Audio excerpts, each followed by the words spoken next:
Hi, I'm Marc Drapeau, President of the New Hampshire Association of Realtors for 2020. We're in some very unique times and we have a very unique event. This is our first online broker panel discussion and press conference to discuss the real estate market during this unprecedented health crisis. Thank you all for attending, and thanks to those members of the media who are taking the time to be here as well. What we want to provide is a robust conversation among our panelists, talking about the unique nature of the business today.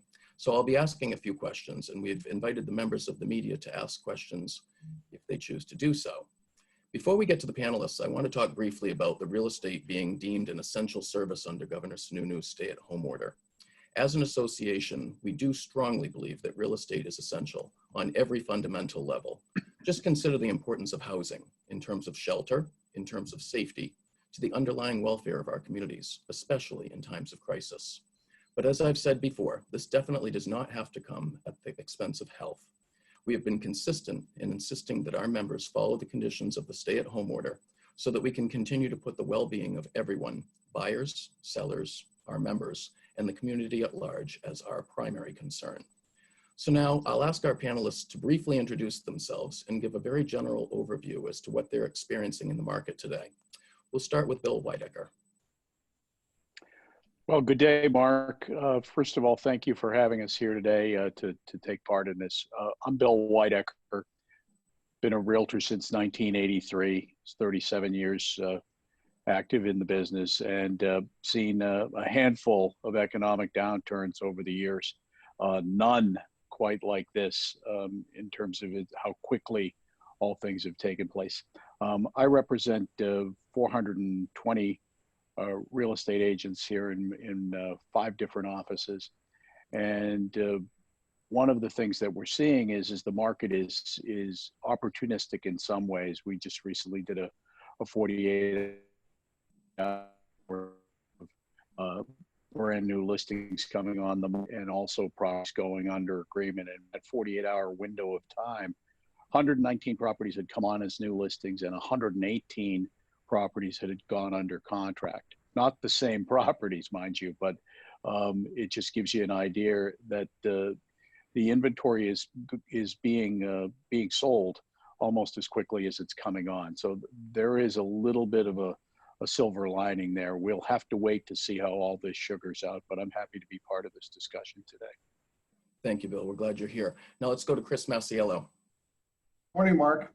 Chris Masiello, Better Homes and Gardens, the Masiello Group. We operate in 4 states, New Hampshire, Maine, Vermont, and Massachusetts. I'm in our Bedford, New Hampshire home office today, and it's a privilege to be with everybody. Thank you. We're glad you could make it. Brenda Levitt. Good morning, everyone. So I am up in the Mount Washington Valley area at Badger Realty in North Conway, New Hampshire, and we also have an office in the Berlin-Gorham area as well, servicing 29 real estate agents. And what we have seen is the market, surprisingly, is staying fairly strong.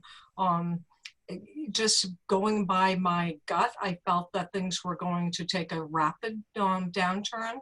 And then in actually checking our figures and everything, what I had found is since February 15th, we have written 70% of our contracts were written since February 15th. Which it was really surprising to me. And I think we would have more contracts if we had more property to list. Our biggest problem is lack of listings. We are selling things at a rapid rate, and things are not, like throughout the state, are not coming on as quick either. Thank you, Brenda. I'm glad you could join us as well. And let's go to Chris Norwood. Good afternoon, everybody. This is Chris Norwood from NAI Norwood Group.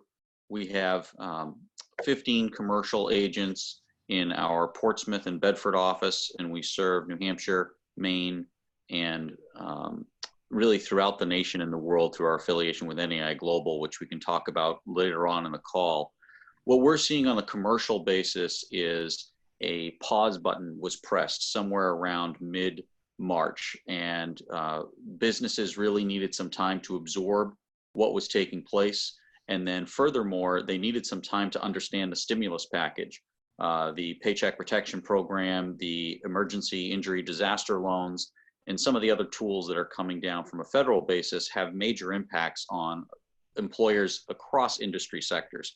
Obviously, this particular hit to the economy is affecting each individual tenant and property owner in very different ways, and they needed time to kind of absorb all this data.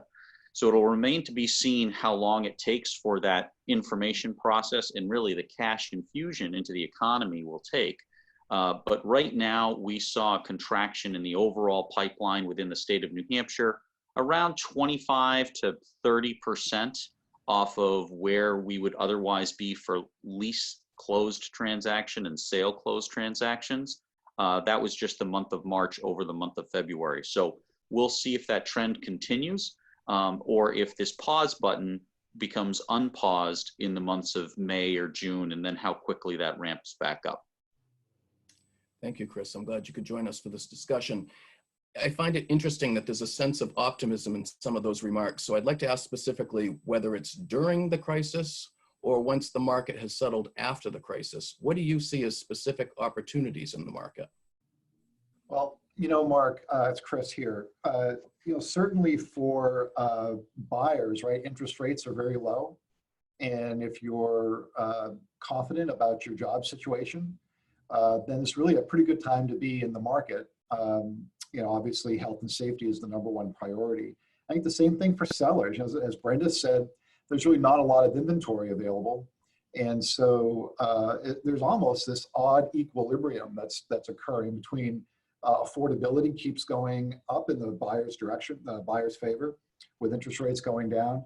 And there's probably some pricing advantage if you're a seller right now. Again, everything is predicated on health and safety. If you're comfortable being in the market, if you don't have any underlying health issues, those are the #1 priorities. Once you clear those hurdles, there's kind of some parity in the market. Sellers have, like I said, a kind of a consistent advantage on pricing because there's not a lot of inventory, and we have record low interest rates. So, and again, like in an odd way, there's some parity in this market.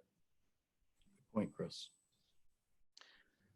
Mark, this is Chris Norwood. On the commercial side, I think we're, again, as I said, opening comments, we might still be a little too early to tell. I know that there are some folks out there who are anticipating, some future foreclosures and bank takebacks.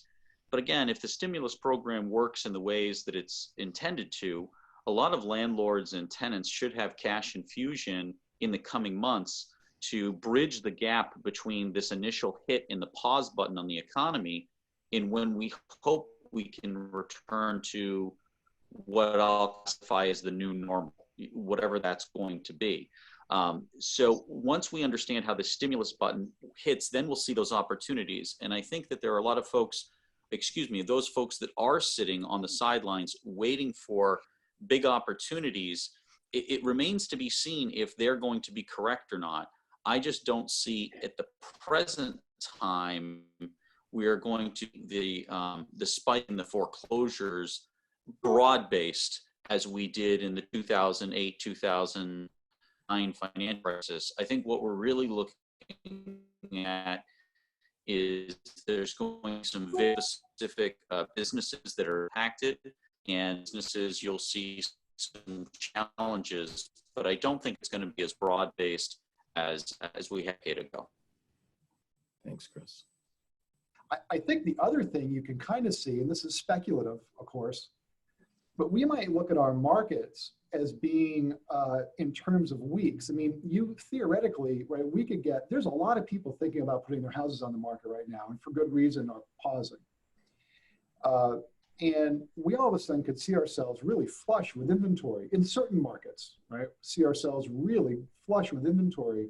We might find a 2 or 3 or 4 week period where it's a buyer's market because there's so much inventory. I mean, some of what we're going to be doing is going to be really very new to us. And, we really might find moments, 2 weeks or 3 weeks, where you're toggling back and forth between a buyer's market and a seller's market just because of the sensitivity around inventory. And of course, when we've got these rolling layoffs, good qualified buyers, and if you're a good qualified buyer and there's a lot of inventory in a period of time, the events might tip in your favor. I really don't think we know. It's going to be really fascinating to watch, but I think we'll be measuring some part of this in terms of weeks, not quarters. That's what it feels like. Question for you, as brokers, leaders of your offices, what steps are you taking to assist your sales associates? Obviously, this is a challenging time for them. What have you got in the works for that? Brenda Levitt from Badger Realty.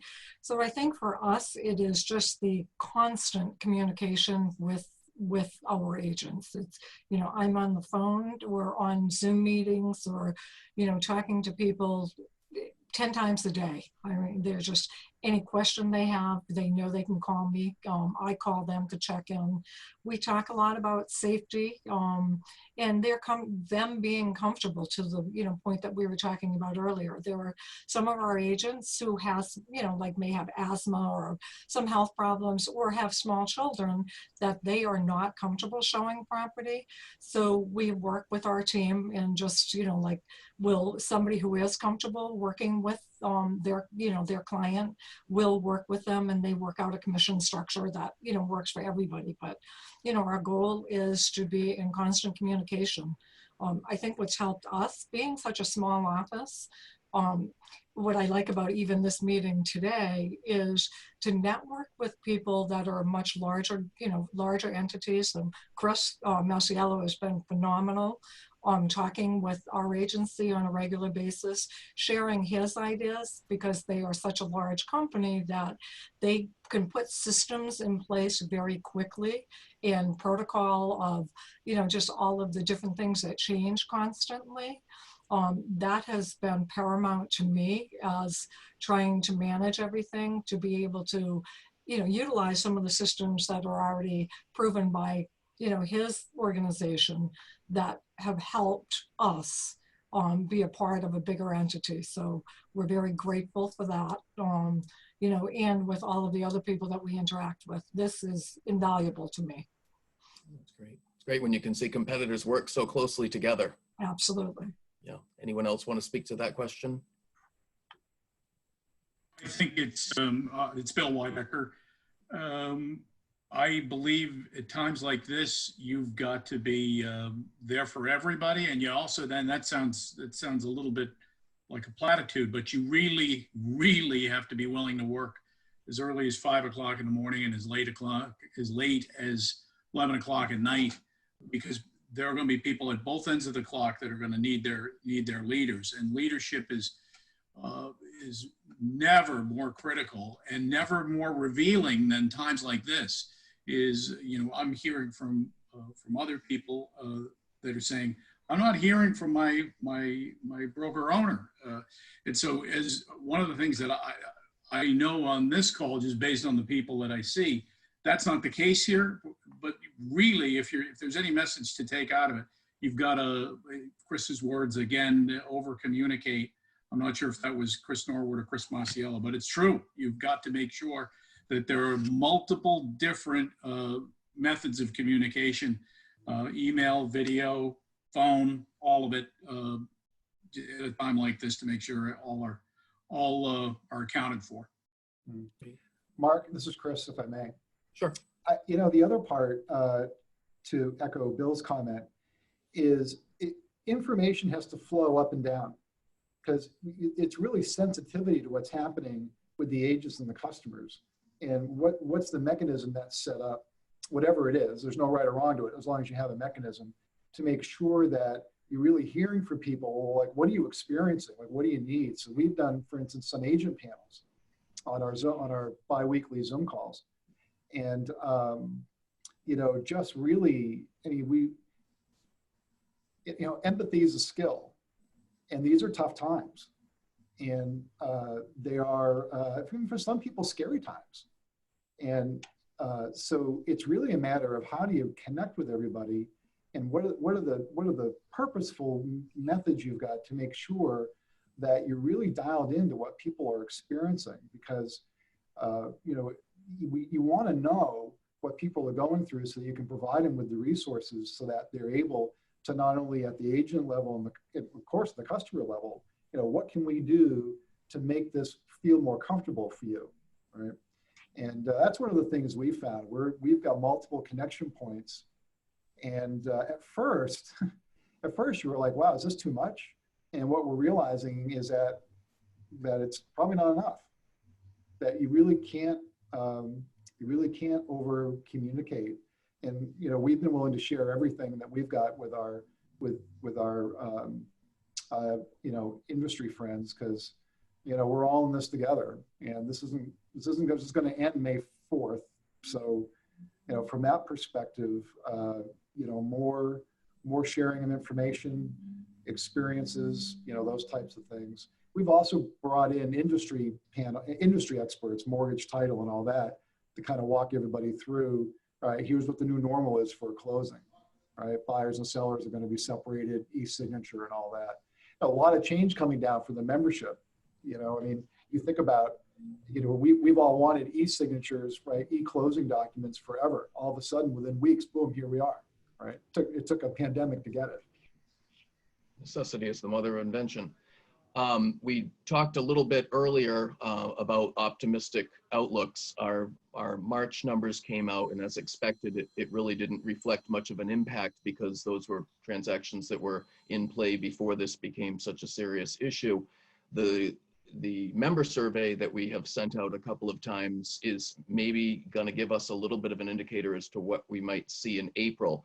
Can you talk about individually your offices, transactions? Are they coming together? Are you optimistic about, what the April numbers will look like? Again, Mark, Chris, I think the April numbers will be okay. I don't think they'll be great, but I think they'll be okay. It will, again, a lot of it's going to hinge on employment. Who is in a contract maybe that got into an agreement in February-ish with an April close, and has the employment situation impacted them. It's interesting how it shows up, right? Because what happens if you're in an industry that's not essential? Right. And maybe there's some soft credit issues. So you have all these different factors that none of us have any experience with. I think May is going to be the month. May is going to, March, as you pointed out, really is kind of pre-event. April's on the shoulder of the event. I think May will be the month that we'll get a better indication. So I would say, you say, how's it going? To give me a month and I'll let you know. But really, all we're really going to be able to tell by what takes place in May, and for that matter, April, from a business perspective, is the trailing effect of those transactions that happen in April and May are going to manifest themselves with title transfers in June, July, and August. And so we're going to see closings, and that turns into revenue for the agents and revenue for the company as well by extension. That's going to give us an idea of what the pocketbooks of our agents are going to feel like in those months, based on what happens in the next 60 days, 45 days. With regard to the survey that you cited, Mark, I'm just going to give me just a second so I can pull that up. I want to just make a distinction as we're talking about this to our people. For instance, most recently, buyers deciding to delay property search. So we poll the agents, the realtor members, and so just under 700 realtors get back to us and say 69% of them have had that experience where a buyer has decided to delay their search. The clear distinction we need to make here is that doesn't mean 69% of the buyers have decided to delay. It means that 69% of the members responding have had at least one. So essentially, if I've had 5 buyers I'm working with, and one says I'm going to hold off for a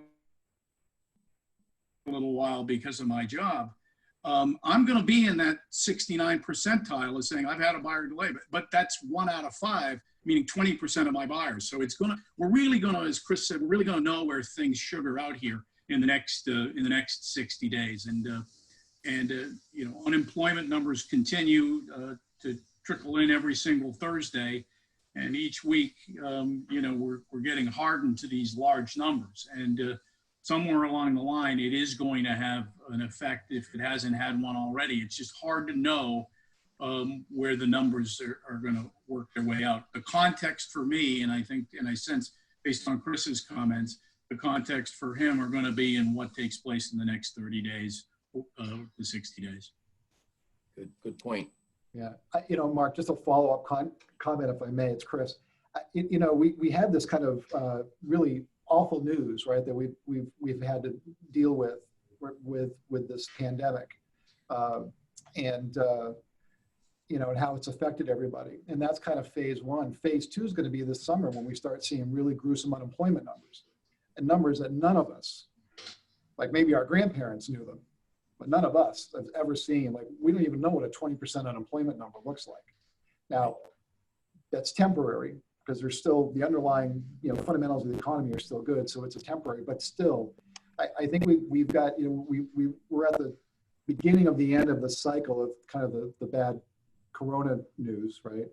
And then we're going to have to go through another cycle of the unemployment news. And I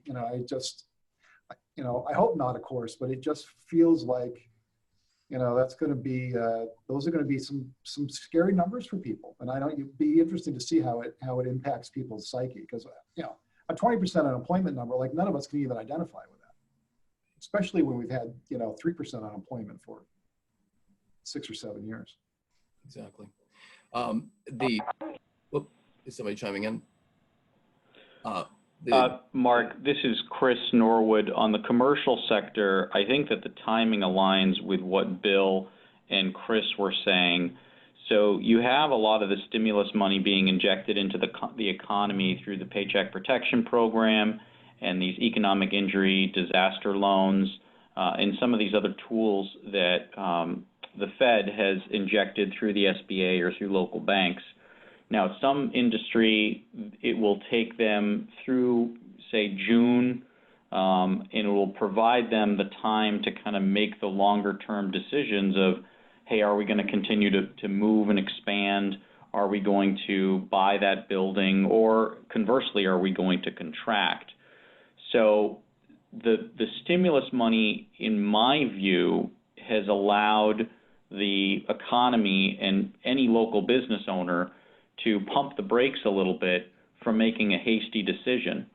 So I think that those folks that are still on the essential list or still have the fundamentals of their particular industry are strong, I'm having clients that are very, very bullish on the market, and they're expanding. I have investors who are still investing because they view the fundamentals as still strong. But then there's others, and we've talked about those industries that are more impacted. Hospitality, restaurants, certain sectors of the retail that are deemed unessential. Those industries, we're not sure what the casualties will be until perhaps as late as the 4th of July. Interesting.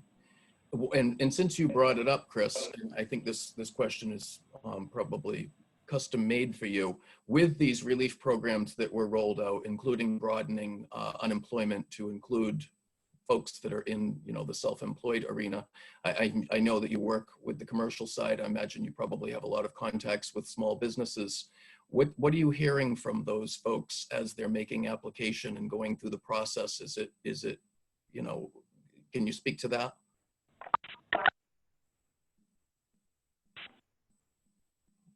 So as far as, can you hear me now, Mark? Yes, yeah. Okay. So as far as the unemployment, I think that the folks at Employment Securities are doing an amazing job with what was the phrase you used, Chris? It was unprecedented amount of volumes on the unemployment side in the state of New Hampshire. And every day they're getting better at directing the phone calls to the key people who understand the specifics of the industry. So that's on the unemployment side. And we should also talk on the unemployment side that the stimulus monies are rolling out an additional $600 per week, up to a potential additional $600 per week to some folks. So there is liquidity coming in to some folks on the unemployment side. You also mentioned the expansion of unemployment. And here in the state, Governor Sununu expanded unemployment to a lot of independent contractors real estate is included in that. Some folks might refer to it as the gig economy in other industries. Those folks are also now have the ability to tap into unemployment if they've seen their pipeline decrease or collapse.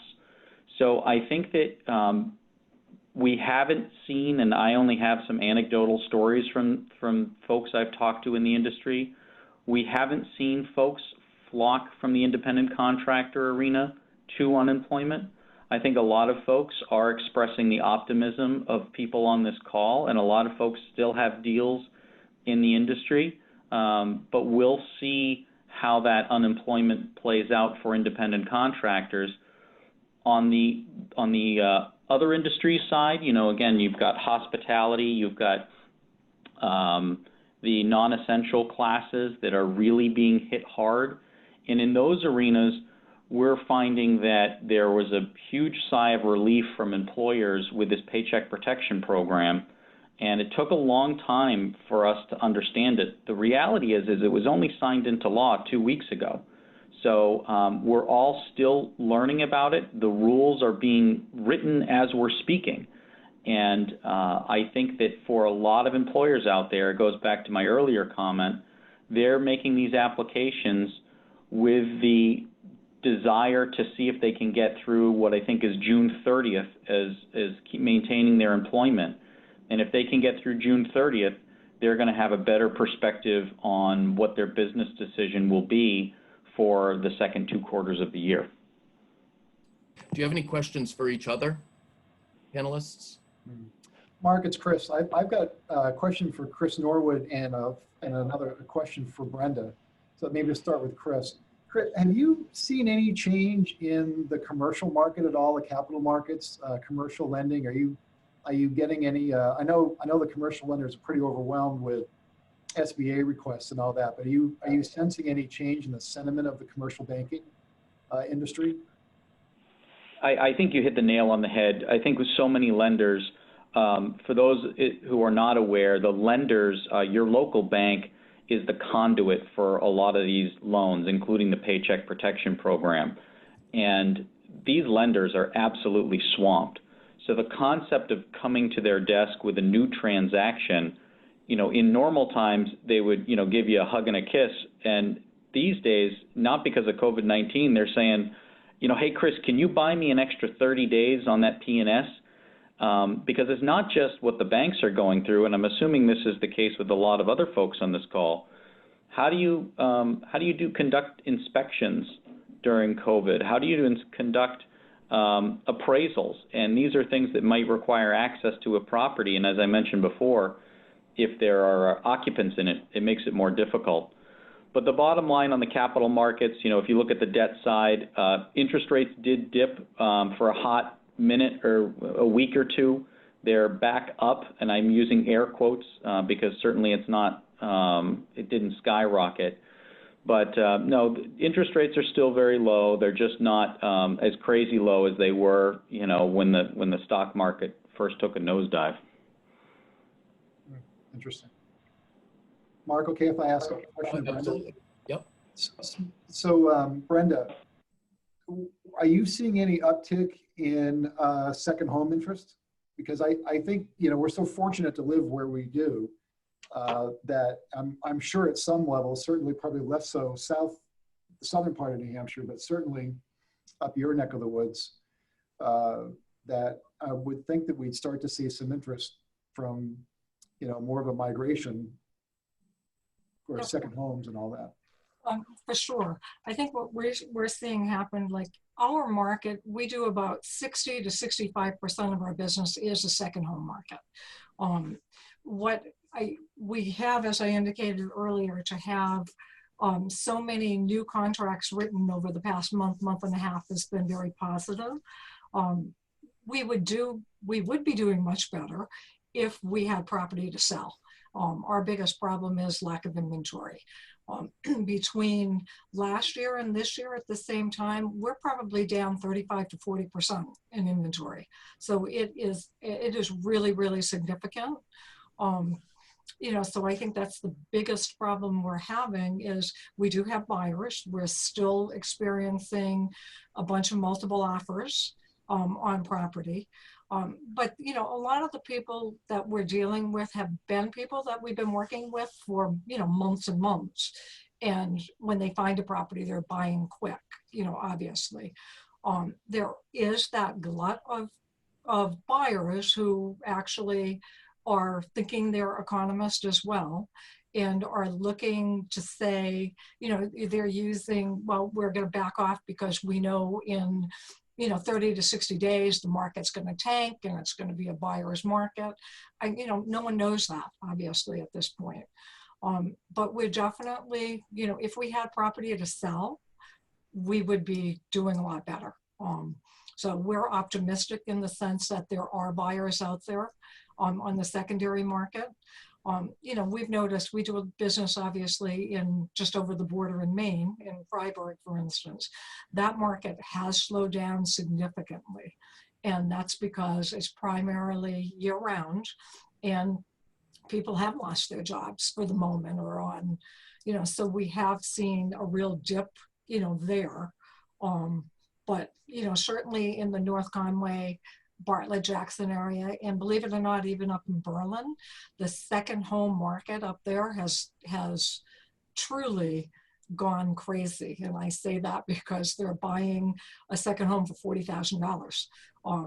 And with the, all of the ATVs and, all of that industry that's changing, it's really helped that economy. So we're hoping and praying that will continue. Great. Thank you, Mark. Thank you. Does anyone else? Mark? Yeah. Yeah, this is Chris Norwood. I have a question for the group. It's very early to tell. What's everyone's forecast of what will be the things that we will forever change as a result of this in our brokerage industry? I think I'm just seeing, okay, there's going to be more perhaps virtual tours. And I don't know if there'll be, anything. That's one of my guesses. But do the folks on this call have any forecast of things they'll say, oh, e-closings, right? We brought it up on the call. E-closings and virtual tours, are those the takeaways that we're going to reflect on this in 2 or 3 years? Chris Masiello. Oh, absolutely. Yeah, you nailed it, Chris. You absolutely nailed it. You're going to have all sorts of things, e-closings, you think about the closing ceremony that we've all been through, right? That it's been around for hundreds of years. In I think probably separate closings, you'll see a lot of that now where, the buyer and the seller handle things separately. I mean, we kind of do that now anyways, periodically, but that'll probably be more of the trend. Certainly virtual tours, virtual showings, probably showing less houses.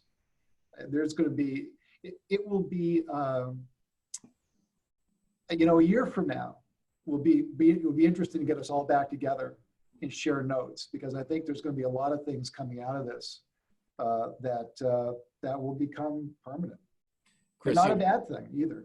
Yeah, Chris, you do business in Maine as well, and I'm sure you realize the difference between what's allowed to do, and you saw the tightening up of the practice in Maine, and we're very fortunate in New Hampshire that they're kind of allowing us to really follow the CDC guidelines, follow our stay-at-home order, which is strict, but a lot of states around the country are significantly more strict. So, that's an interesting point to point out, is we've got a lot of our members that hold licenses in other states, and, they've got to know where they are before they practice real estate, because the rules are different in every state right now.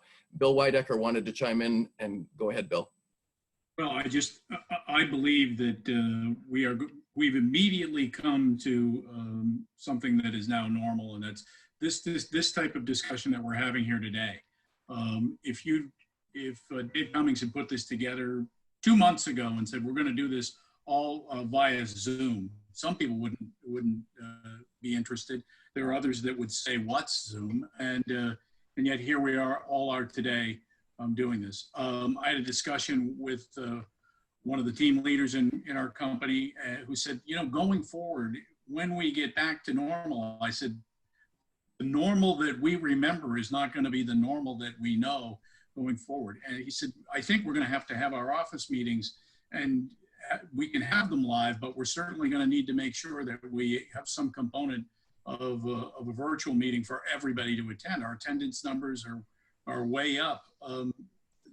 Discussions at the New Hampshire Association of Realtor level, where we would have a committee meeting and all get together and drive to Concord from other parts of the state. That's going to change. The discussion with a potential buyer or a seller to say, look, I know we haven't met, but I'd like to go over my whole consultation with you through FaceTime.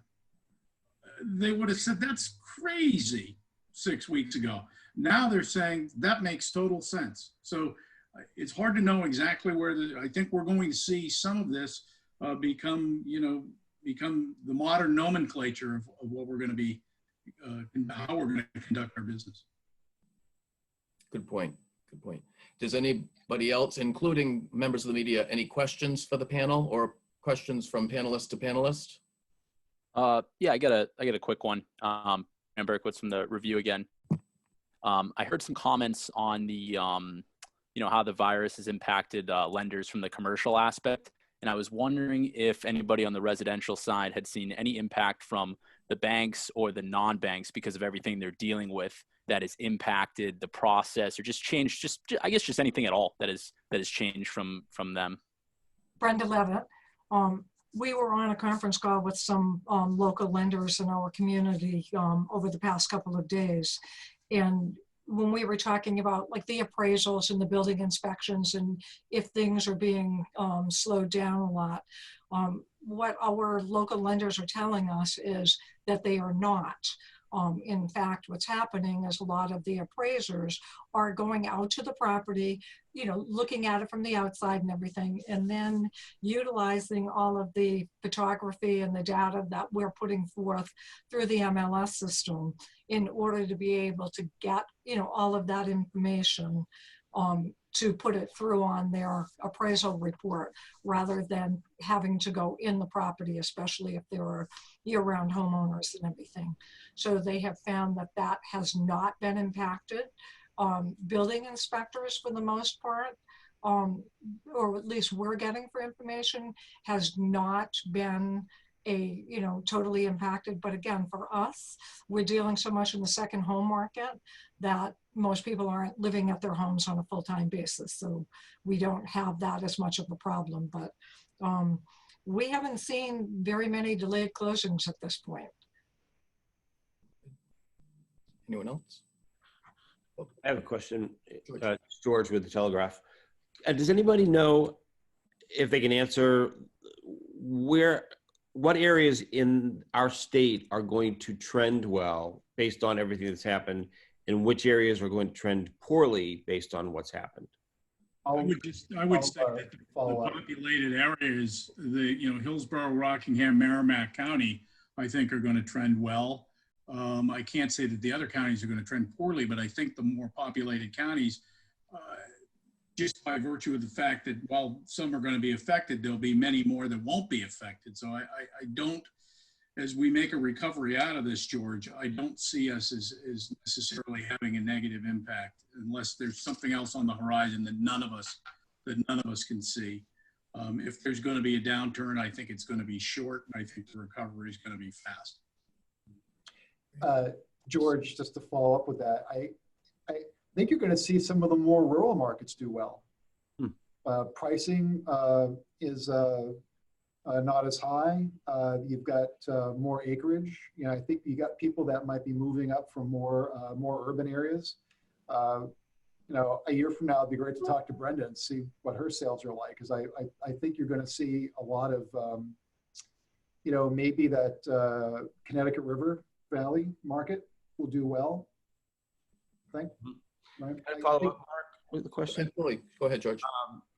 I spoke to Frank Tees yesterday, who you must all know from Milliard Bank, which just opened on Northeastern Boulevard in Nashua in December. They don't have the legacy loans and other things that other banks are dealing with right now. So they're feeling very confident about where they are in terms of our economy. but he did talk about a lot of banks that are more concerned about putting out fires than they are actually lending money at this stage in the game, especially with unemployment being, a rising, issue. Does anybody have, are the banks, I mean, there's always obviously credit-worthy people in any economy, that's fair to say, right? My experience is this is that on the residential mortgage side, anytime there's been an economic downturn in the past, the banks have been nowhere near as communicative and as receptive as they are this time around. So what you're finding, George, is that almost right off the page, they're granting everybody 90 days of forbearance or 90 days of time at the end of skip the next 3 payments and you pay us at the end of the term with Right. 3 more payments. And so that really was not widespread during the Great Recession 11, 12 years ago. That was just not, you weren't seeing that at the same level. So I don't think that's putting out a fire as much as it's looking to prevent a much larger issue. I think both are happening, meaning they're communicating with their borrowers that they already have in place with their mortgagors, and they are also making mortgages. Strong secondary market. There's plenty of liquidity. The Feds have said that liquidity is not going to be an issue. So I don't see us having any large-scale issue on either side. I really think that lenders are willing to work with people. I guess I would follow up with a question for Chris Norwood, and that's on the tenant side versus the landlord side. Are you seeing landlords granting any sort of forbearance out there, or forgiveness for that matter, for our large commercial tenants? So Bill, to that end, I do think that there are tenants out there that are seeking some sort of rent deferment in the same way that you talked about the forbearance on the mortgage side. Hey, listen, we're hitting up tough times. I'm deemed non-essential. Can you give me 90 days? And then maybe what I'll do is I'll pay the triple nets over that 90 days. In exchange, I'll pay a new 90 days at the tail end of the lease. Some landlords are receptive to that, but it's got to be on a needs-based, basis. You can't unilaterally do that for everybody because landlords are still incurring some expenses, including debt. Now, I should make mention when you switch from the tenant side to the landlord side. I was speaking the other day with Joe Bader from Primary Bank, who said, hey, listen, if you're a landlord and you are proactively working with your tenants, make sure you include us, your lender, in that conversation, because as a landlord, you could be looking to do something very positive for your tenant, but you could be causing a technical default of your loan provision by lowering all of your tenants' rent. So it's all about communication. It goes back to the theme of the call, and the banks are being very communicative, and they're willing to work with landlords as well. Go interest only for a few months as you work through. Again, it's got to be on a case-by-case basis. These things aren't carte blanche. Great. Mark, do we have time for a follow-up? Yes. Yep. So the other thing, George, that probably will come out of this period of time is things like, reviewed appraisals, desktop appraisals, as opposed to having a full-blown appraisal where someone's actually going out and seeing the property. There'll be some adjustments, I think, to the process just because of this period of time we're going through. They're finding workarounds that will still serve the purpose and still serve for the underwriting requirements that they need, but it will be maybe less of the traditional ways that we know things, like a full-blown appraisal and things like that. Might also serve to reduce the borrower's costs as we go through alternative ways of processing loans. Thank you. Okay. Any other questions from panelists or media? Panelist? Anything? Okay. Well, I want to thank you all for participating. This is a first time that we've done this, as Bill Weidecker pointed out. We're experiencing a lot of first times right now. I want to thank our panelists. I want to Chris Masiello and Chris Norwood, Brenda Levitt and Bill Weidecker, and also the members of the media that joined us this morning. Bill, do you have something you want to chime in with? Oh, you're giving me a peace sign. Okay, sorry, I have all of you in front of me. So thanks so much for joining us. Just want to ask that you all please be safe and be well. And thank you again. Thank Thank you, you. Mark. Good to be with you. Take care. Thank you. Bye-bye. Thank you, everybody.